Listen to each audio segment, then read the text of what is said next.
விடிவெள்ளி எவ்வளோ அழகாக இருக்குல்ல. இன்றைக்கி காலையில் இதை பார்த்தோன்னேயுமே எனக்கு ஒரு ஒரு நல்ல ஒரு மெமரி வந்து எனக்கு ஞாபகம் வந்துச்சு. இதை உங்க கூட ஷேர் பண்ணிக்கணும் அப்படின்னு நான் நினச்சேன். பொதுவாகவே இந்த விடிவெள்ளியெல்லாம் நமக்கு யார் இன்ட்ரடியூஸ் பண்ணி வச்சுருப்பா அப்படிங்கிறது உங்களுக்கு யாருக்காவது ஞாபகம் இருக்கா? எனக்கு வந்து எங்கள் அம்மா தான் இன்ட்ரடியூஸ் பண்ணி வச்சாங்க. ஊட்டியில் அதுவும் ஒரு ஒரு மலைக்குள்ளே இருக்கவங்களுக்கு ஒரு நாள் காலையில், ஏன்னா எனக்கு தெரிஞ்சு நான் ஒரு 8வது படிச்சிருப்பேன்னு நினைக்கிறேன். 7வது 8வது தான் படிச்சிருப்பேன். ஒரு நாள் காலையில் எந்திரிச்சு வாவேன் திவி, எந்திரிச்சு வா எந்திரிச்சு கூப்பிட்டு போனாங்க. எந்திரிச்சு போய் அப்படியே நின்று ஆப்போசிட்டில் பார்த்தா அப்படியே விடிவெள்ளிங்க. இதை விட அப்படியே சவ சவ சவன்னு இருந்துச்சு ரெட் கலரில்.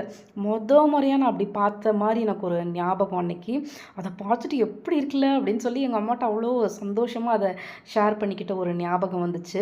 இந்த இயற்கையெல்லாம் எவ்வளவு அற்புதமானதில். இந்த பக்கம் பாருங்களேன், மேகமெல்லாம் அப்படியே சூழ்ந்து அந்த பக்கம் இருக்க மேகமெல்லாம் கீற்றா ரொம்ப நல்லா இருந்தது இயற்கை. சரி, அதுக்கப்புறமா காலையில் வாக்கிங் எல்லாம் முடிச்சுட்டு நம்மளுடைய தண்ணியெல்லாம் குடிச்சிட்டு, நான் தான் சொன்னேன்ல பாதாம் சாப்பிட்ருக்கேன்னு, அதை கரெக்டாக ஃபாலோ பண்ணிகிட்ருக்கேன். அதனால் பாதாமுடைய தோலெல்லாம் உரிச்சிட்டு பாதாம் ஃபஸ்ட்டு சாப்பிட்டுட்டு தான் அடுத்தடுத்த வேலைகளை. இன்றைக்கி காலையில் பார்த்திங்கன்னா ஒரே ஒரு வெங்காய தோசை. இந்த சட்னி என்ன சட்னி தெரியுமா? முள்ளங்கி சட்னி.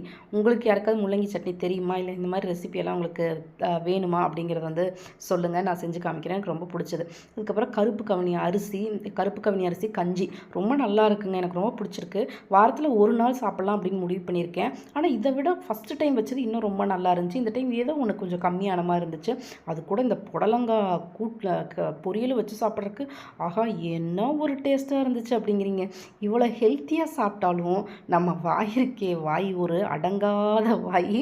அதை அடக்க முடியாமல் சாயந்தரம் போய் ஒரு ஆப்பிள் கேக்கை வாங்கி அதை வச்சு ரசித்து மெதுவாக சாப்பிட்டு முடிச்சதான் அன்றைக்கி நாளே முடிஞ்சிச்சு. உங்களுக்கு எப்படி முடிஞ்சதுன்னு சொல்லுங்கள்.